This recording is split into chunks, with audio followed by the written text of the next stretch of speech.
They choose Papa Nicholas Coffee because great coffee is their family tradition. This morning, we're seeing partly sunny skies, windy and not as warm. A high near 70 this afternoon. 64 right now. Next news at 8. Chicago's Morning Answer continues next on AM 560, The Answer. Now, from the Signature Bank Studios. Insert Democrat socialist here. Runs the Democratic House floor for 30 plus years running. He's promising this and he's stealing that. Where can you get that kind of money? He's using your house like his own piggy bank. You ought to know by now. You can pay off your house here in Illinois, but you can never keep up with the taxes. Oh, how it's always been the plan to have a taxpayer pay, no doubt. Not a matter of if anymore, but when. You're moving out. I said, when Top of the morning, Dan out. and Amy. That music means it's time for our weekly confab with Ted Dabrowski, president of Wirepoints.org, all things Illinois policy related. Wow. Clerk of the Circuit Court, Iris Martinez, former state senator, card-carrying Dem socialist. Yes. Dear President Preckwinkle, she writes, recently, my office conducted a data analysis of court records to provide a better understanding of the system and to identify trends to improve our public service. The data analysis was on the Pretrial Fairness Act, or the Pritzker Purge Law, or the Safety Act, the no cash bail system change in Illinois. The results of this, her words, Iris Martinez, the results of this data analysis were disconcerting. I believe they require immediate attention by stakeholders. She goes on to document the top line. This is sort of ice level starkness here. The Chief Judge's PFA dashboard, Pretrial Fairness Act, PFA dashboard, includes information on failure to appear warrants, which they estimate to occur in 12% of cases as of August 31st.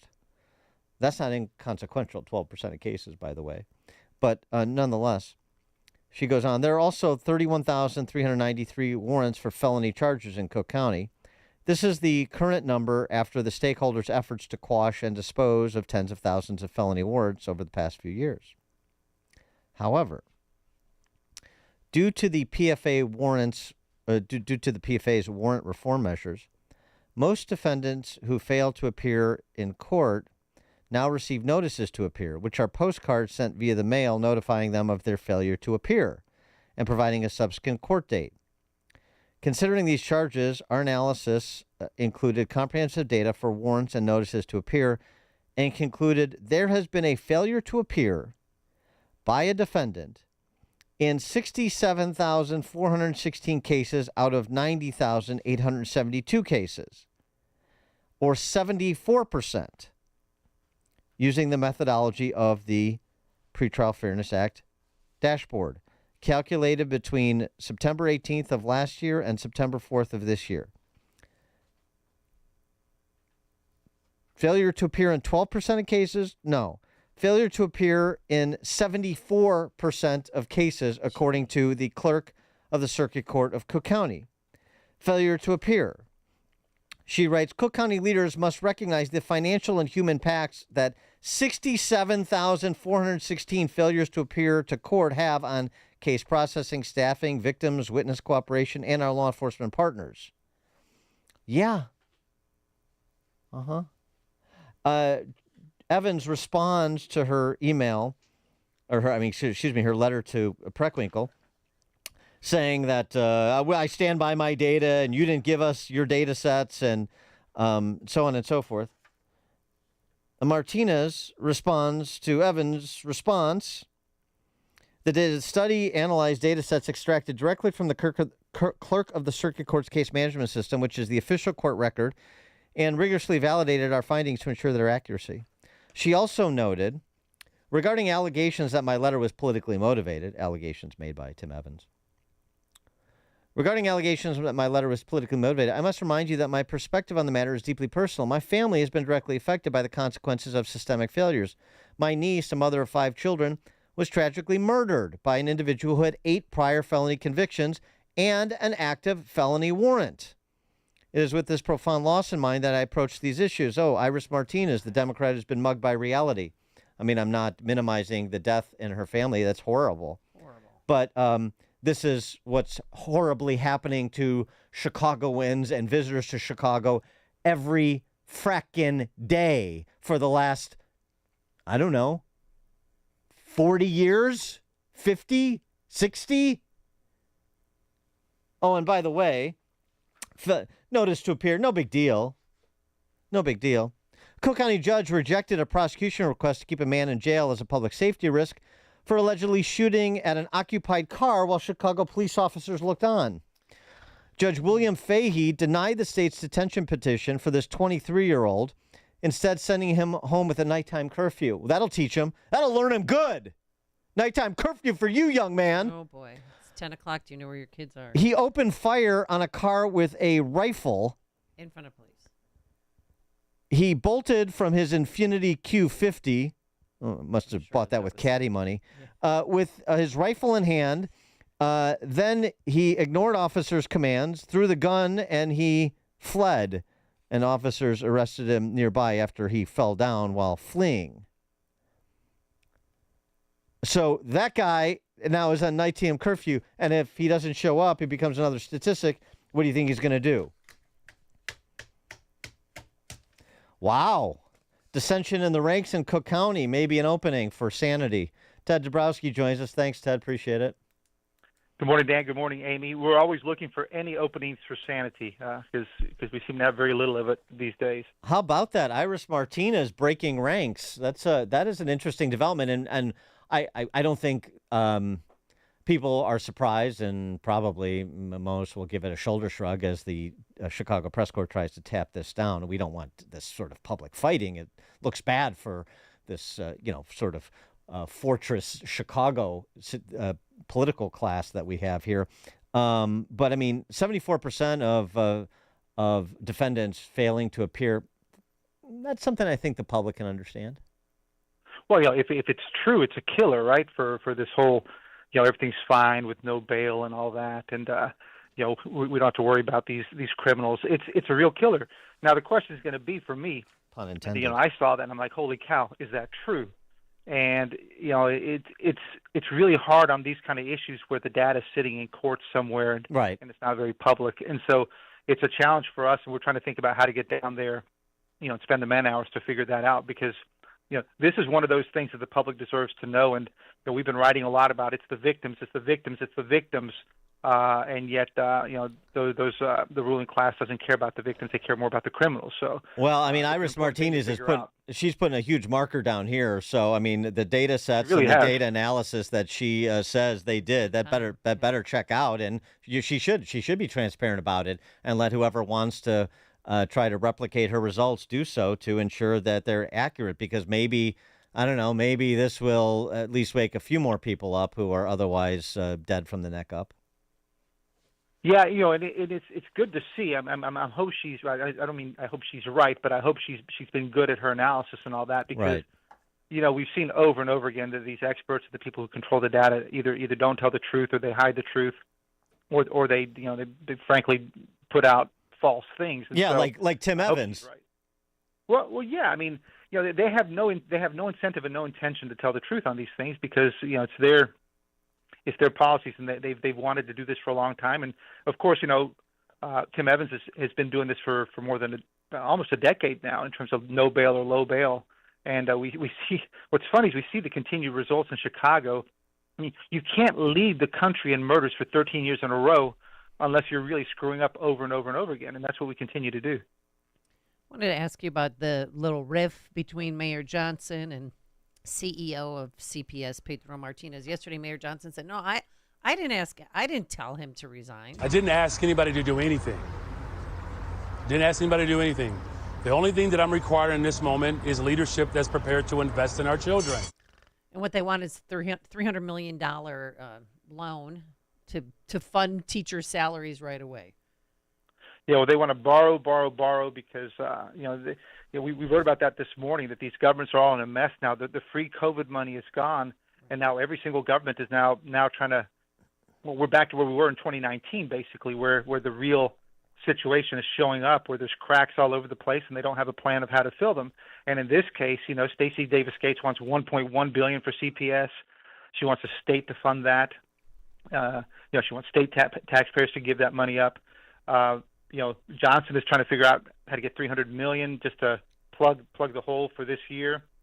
It's the real mess is coming back. The reality is coming back, and they have no way of handling it. Yeah, and they're even worse than they were pre-pandemic. Of course they were, because they were propped up artificially. So the regional transit systems are in worse shape, have less ridership. The CPS has fewer students.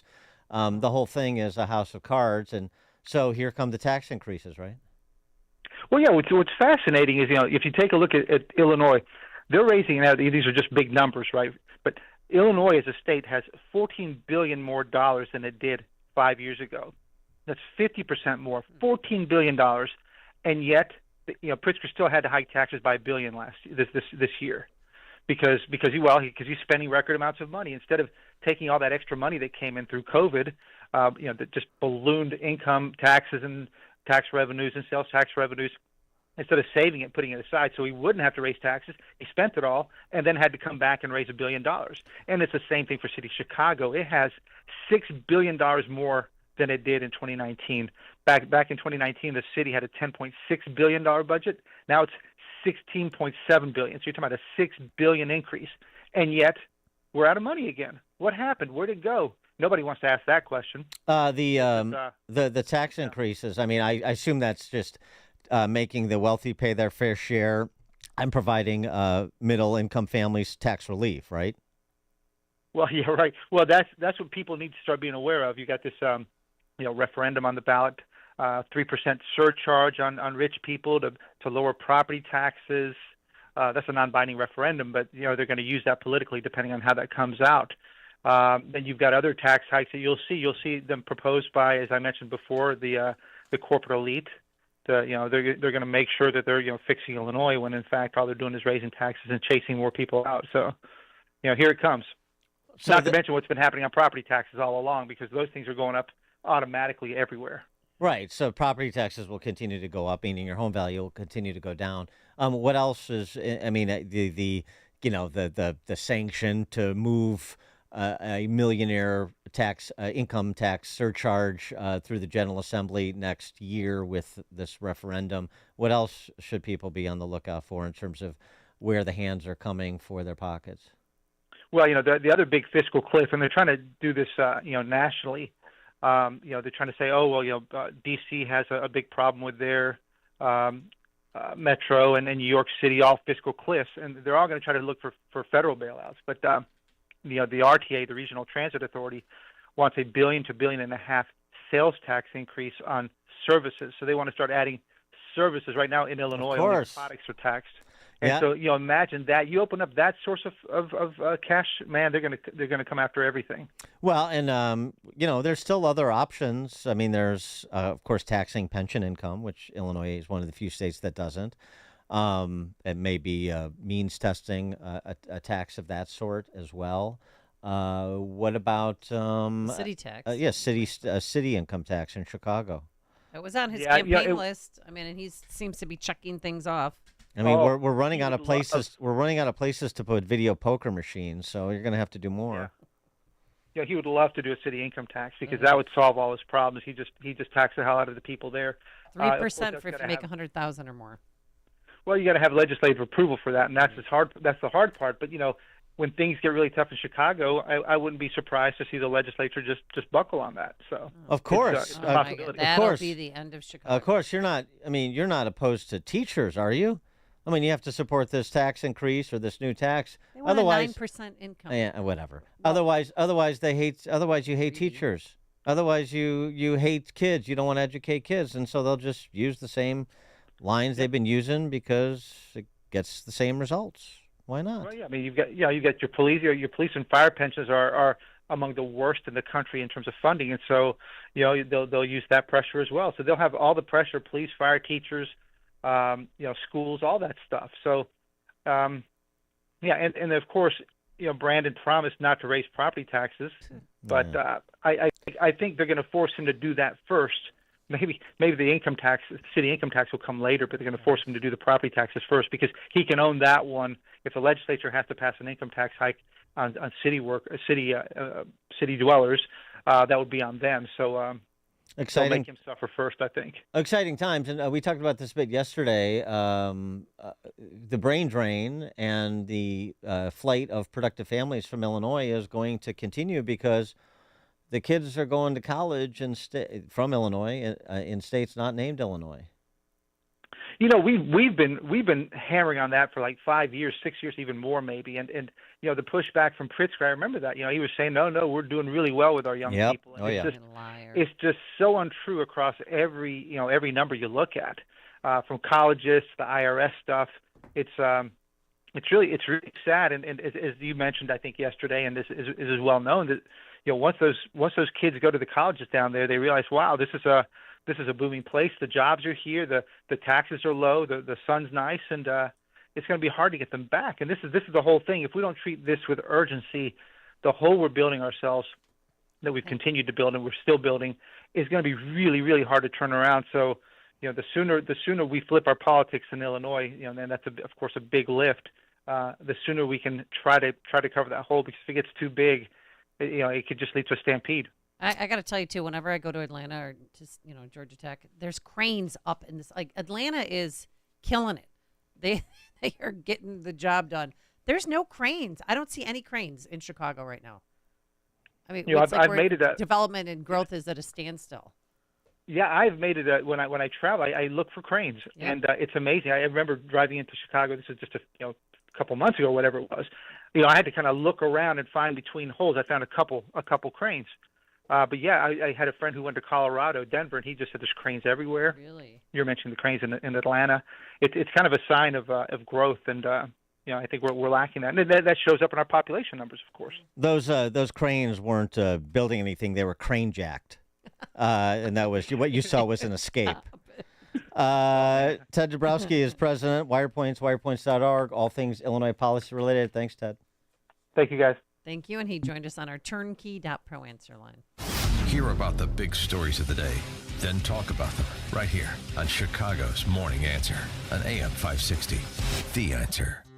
Balance of Nature's fruits and veggies supplements, changing the world one life at a time. I'm a 70-year-old man.